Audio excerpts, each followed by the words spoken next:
The Dharma, incomparably profound and exquisite, is rarely met with even in hundreds of thousands of millions of kalpas. We now can see it, hear it, accept and hold it. May we realize the true mind of the Tathagata.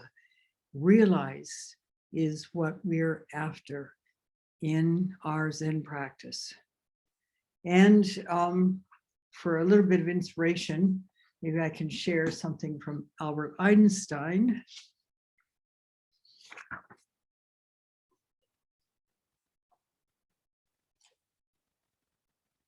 Two things. One is you never fail until you stop trying. And the other is, it's not that I'm so smart, but I stay with the questions much longer. That, in a nutshell, is our Zen practice.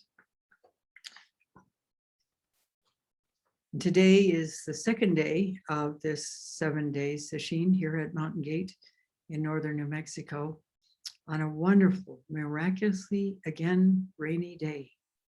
We are in the monsoon season, which is most enthusiastic this year, thankfully, because we've been in such a drought for so many decades at this point that it really is a miracle when it rains. And the whole of the forest, the foliage, the garden, everything is exuberant as a result, as are those of us who live here, not having to breathe extremely dry air at the moment. So yesterday I shared something of Joko Beck's teachings. She was, as I said, the first American teacher to step out of the mold, if you want to call it that, of the way of teaching Japanese Zen. Whether it was Rinzai or Soto, it didn't matter. And in her case, since she was the Dharma successor of Mitra-roshi, who had authorization both in the Rinzai and the Soto lines, both. She didn't come to Zen until relatively late in life. She was in her late 40s, as a matter of fact. Prior to that, she had trained at Oberlin Conservatory of Music and became a professional pianist and piano teacher. She also married and raised 4 kids, one of whom, a daughter, put together out of Joko's recordings of teishos, another book of Joko's teachings, which is well worth getting hold of. This is called Ordinary Wonder, Zen Life and Practice by Charlotte Joko Beck. And it was edited by her daughter, Brenda Beck Hess. Joko Beck was born in 1917. And as I said, began a career as a pianist and piano instructor. And then married a man, he was a professor actually, I believe, and had 4 kids. Unfortunately, this professor had some serious mental illness, and it was a brutal experience living with him, apparently. And in fact, her life was saved only, according to Chosen Bays, who wrote the introduction to this book and was a longtime friend and fellow practitioner of hers at ZCLA, that it was only the chance encounter of a neighbor coming by that saved her life. Eventually, she left her husband, divorced him, and was a single mom of 4 kids, and began working more as she was working for a university as a department administrator. And I think she was probably also teaching piano on the side, though how she had time to do that, I'm not sure, raising 4 kids. And at a certain point, she heard a talk between a Zen teacher, who happened to be Maezumi at the time, although he was not Roshi yet, and a Christian minister, and was really inspired by his centeredness, his clarity, his depth, and began training with him. She also trained with Yasutani Hakuin Yasutani Roshi, who was Roshi Keplo's final teacher of 3. She also trained with, I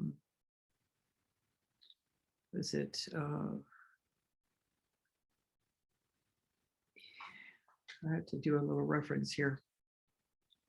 Soen Nakagawa Roshi, who was actually Roshi Keplo's first teacher. In between those 2 teachers, Roshi Keplo trained with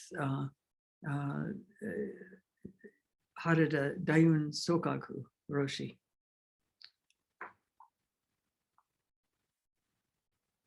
Joko continued her training all the way to the point of being authorized to teach, and she also was ordained as a Zen Buddhist priest by Maezumi, and was teaching through ZCLA for about 5 years or so after that. But then when it came out about Maezumi's inappropriate behavior and his lack of correction of that behavior, she left and started her own practice in her own lineage, basically, Ordinary Mind Zen, I believe it was, in San Diego, where she taught for many years. I think it was until 2006.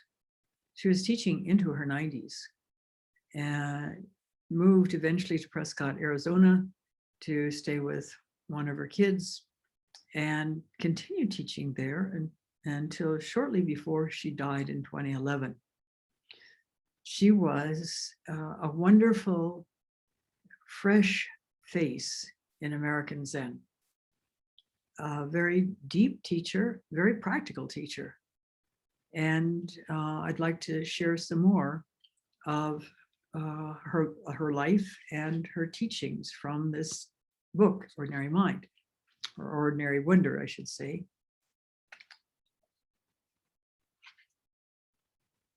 There's a couple of things here that Chosen relates.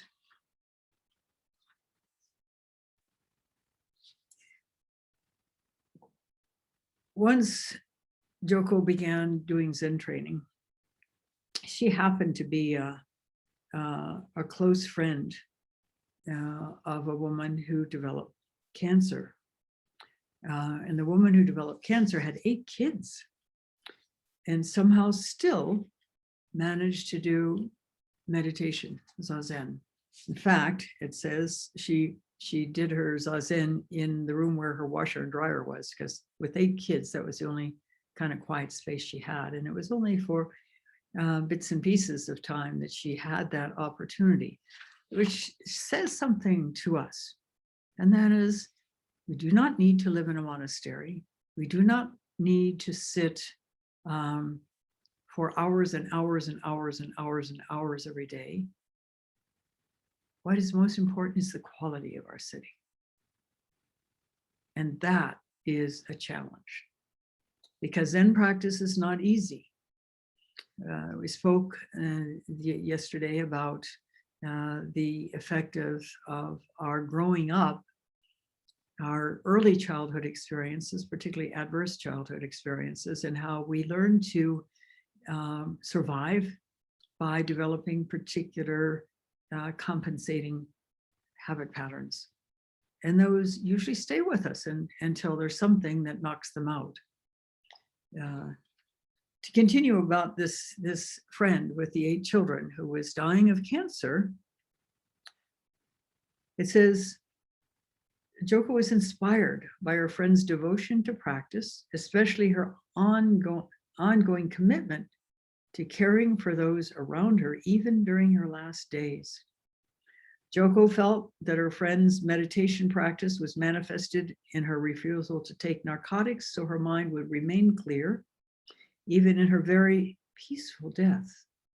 She sat with her friend as she made the transition from this life, becoming, quote, pure radiance, close quote.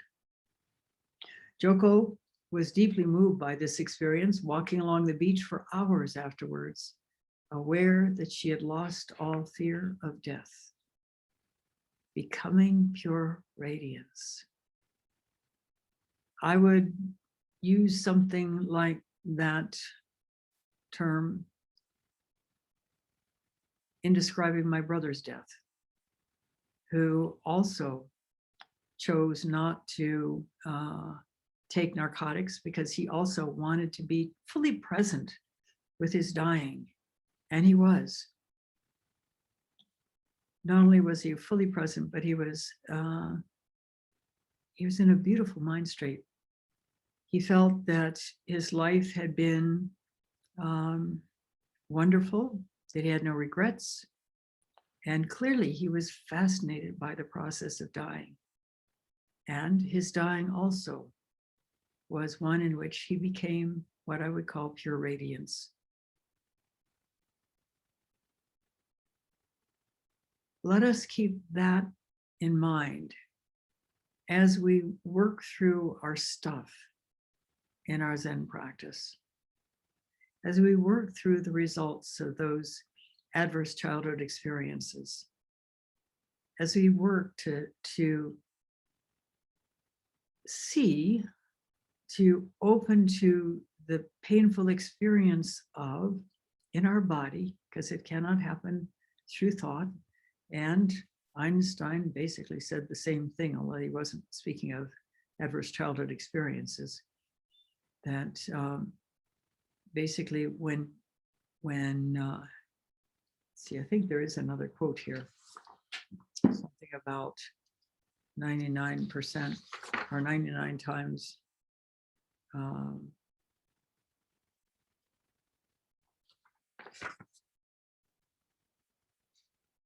well, here's another one that should be inspirational to all of us. I have no special talents. I am only passionately curious. And that's the name of our practice, to be passionately curious about what is beyond the realm of ordinary thought. And that is accessible to all of us. We both have, or we all have both hemispheres of our brain, the left brain, which is the analytical one, the one that is expert in speech, in thinking, and the right brain, which comprehends beyond thought and knows just as deeply. So the important thing is not to stop questioning. Curiosity has its own reason for existence. One cannot help but be in awe when he contemplates the mysteries of eternity, of life, of the marvelous structure of reality. It is enough if one tries merely to comprehend a little of this mystery each day.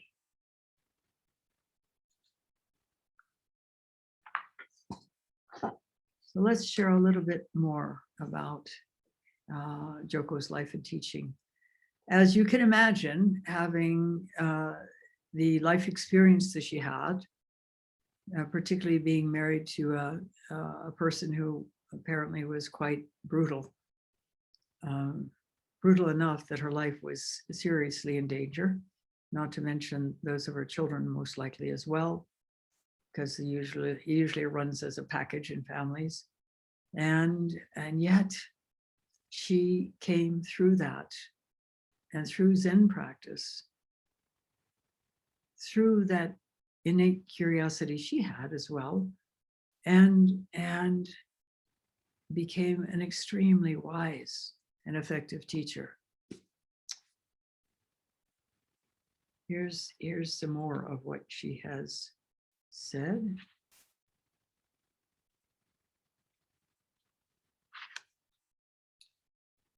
sometimes we get right to the edge of the feeling underneath our strategy. And the strategy is what she calls our ways of coping with, well, survival, really. You heard that small children being helpless, essentially. I mean, they certainly can't walk, talk, and go and buy food in the grocery store. Their personality develops as a result of being in the care of their particular caregivers. Now, if you've ever seen a newborn, you know they already come in with a certain level of personality, but that gets honed and structured as their interactions with their primary caregiver or caregivers take place. And if those interactions are generally positive, and the child can count on being fed, can count on being warm, can count on being held and nurtured, and so on, can count on not being negatively treated, then things go beautifully. And we come out of that with a basically healthy sense of ourselves.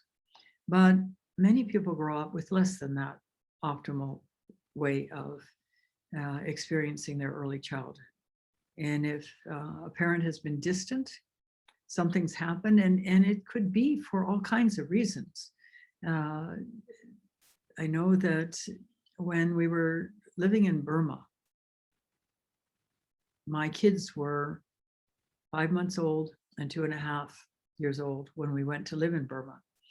With the 2.5-year-old, he had already bonded with me, and so was on his way into largely becoming independent. The infant, there were no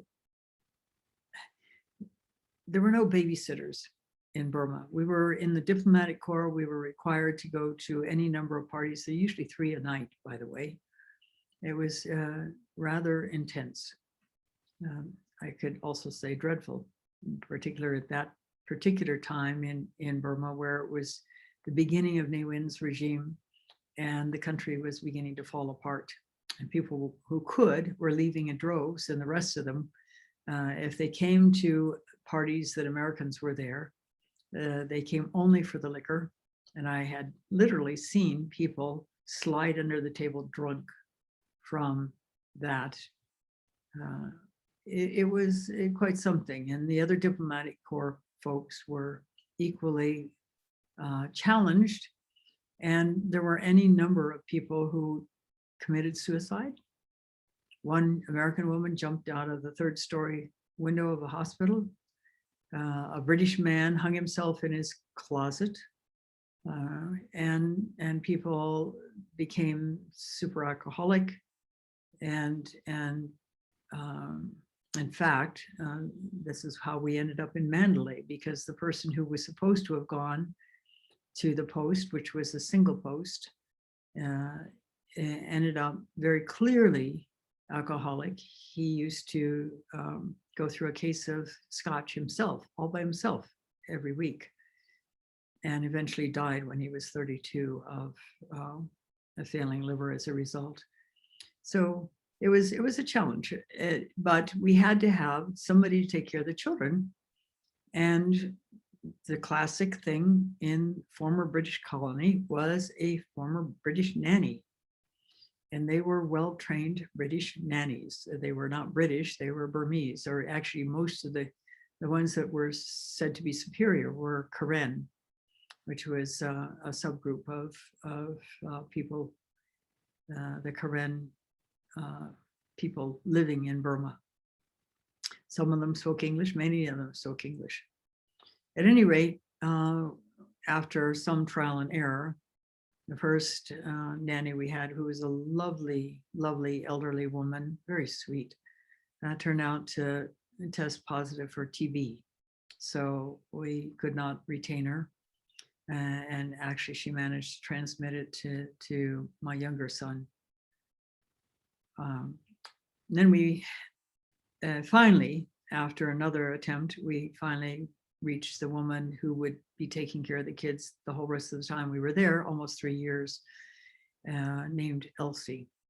And she was a real sweetheart. She had 2 kids of her own. The younger one was pretty seriously autistic.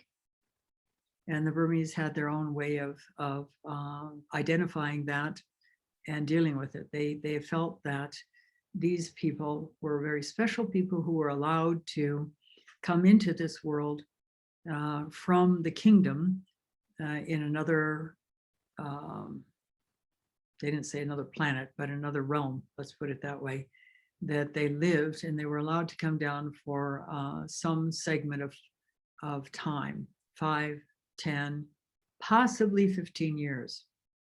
And then they would be called back. And a pediatrician that I knew in Burma said that she had actually witnessed children of that definition, they call them otasao, die spontaneously. Healthy children die at ages 5 or 10 years of age. Our nanny's younger son, turned 15 when we were there, but quite towards the end of when we were there. So I don't know how much longer he lived. But at any rate, the nannies, the British system, the old colonial British system, was that the nanny took the child as soon as they came home from the hospital and gave it back to you on its way to college. And to be sure, our predecessors in Mandalay saw their children. They came as newlyweds and had 2 children in the 4 years they were in Burma. And they saw those children for half an hour every evening. And then they went back to the United States. And I'm sure those children were had a terribly rough time going back, losing contact, being ripped out of the arms, metaphorically at least, of their nanny, and going back to live with these strange parents that they only saw for half an hour a day. So we did a lot of things to try to mitigate the pervasive influence of a British nanny system. We would go on vacations and take the kids with us without the nanny. And when it became time for us to leave, we tried to prepare the kids. By that time, Greg was almost 3. In fact, he turned 3 just 3 weeks after we got back to the States. We tried to prepare him with the fact that Elsie was not going to be able to come home with us, much as she would like to. And it wasn't until we were inside the train car and it was starting to pull out of the station and she was outside saying goodbye that it really dawned on him that she really wasn't coming, that he was losing her. And he burst into such anguished sobs that I burst into tears as well. And we got all the way home, and when we got home, I ended up in the hospital for a week. So he lost his other mom too for a week. And when I got out of the hospital, it turns out I had amoebic dysentery, by the way. He would not speak to me. He would just follow me around my in-laws' house where we were staying at the time. And every so often he would hit me. This is the kind of thing that can happen quite innocently. I mean, well, probably not the English nanny thing, but there are reasons why parents go missing that have nothing to do with abuse. And then there are also reasons having to do with abuse. And children develop ideas about themselves, and the singular, most common idea, universal idea, children develop when such painful things happen to themselves is that they are not good enough. And that follows us into our Zen practice. This is why I'm bringing it up. And this is what Joko is referring to here. And let me read something that she actually wrote about further on in this book about that self-image business. She calls it her core belief. She says, my core belief is I can't do anything. That's ridiculous. I can do things. I know it's being ridiculous. So I just say, oh, are you here again? Well, hi. And I go about my business. You don't have to believe that stuff. It's not the existence of the belief that's the problem. It's that we believe in its existence. And the only way to pierce through the belief is by experientially staying with the pain that's at the base of the belief. That's our central work, and you can't do it by thinking your way through. It just doesn't work. That's why sitting is so important. It lets us experience sitting with everything that the core belief has been working so hard to keep us from feeling. And in this earlier chapter, which is subtitled The Wonder of Surrender, sometimes we get right to the edge of the feeling underneath our strategy or our core belief, and we veer off. This happened to me the other night at 2 a.m. Perhaps you know something about that. I could tell I was right at the precipice of awareness, and I wanted to swerve. Like anyone else, I didn't want to experience that which I didn't want to experience. It took a long time for me to be willing finally to just rest in this experience. Even after almost 30 years of practice, it's not easy. And when you finally see that you have no choice, it's a surrender. And what are you surrendering to? You can call it God, or you can call it something else, but it is the present moment. We don't want to enter that present moment, minus our ego, our preferred version of ourselves. If you truly experience your own pain without, I am experiencing my pain, without judgment or analysis, without even an I, you've given up yourself at this point. Sometimes Zen teachers talk about how you die on the cushion. You give up your own personal version of life and just let it be. It's hard, but it's not impossible. And I would add that it's immensely freeing. Some years back, I woke up in the middle of the night with a clutch of fear in my chest. And my next thought was, oh, wait a minute. I'm going to have to face whatever this is anyway. It seemed to be a fear of dying, which is really what all of it is about. I'm going to have to feel it anyway, eventually. Why not now? And so I was able to just tune in to the sensations in my body that translated as fear, and it dissolved. And not only, but when you do that, it dissolves into an exquisite presence, because we are finally being present. It's a vital part of Zen practice. In the traditional way of teaching Japanese Zen, we're taught to just cut everything except the koan, which often is the koan mu. Does a dog have the Buddha nature or not? No, that's the koan, which doesn't really make a lot of sense to Americans who like their puppy dogs. And why wouldn't a dog have the Buddha nature? These cute little critters. Well, in our case, this great big fuzzy little critter. And what that does is it can get you a kensho, but it's a lopsided kensho. Particularly since there is something else that's vital in practice, and this is what Joko is actually addressing. And this is called the long maturation by Torei Enji, who was in Hakuin's premier, really, Dharma successor. And it's about the work we do in untangling ourselves from these core beliefs, seeing through them, letting them go. becoming free, becoming real. That's what practice is about. It's not about having a kensho. That's part of the process.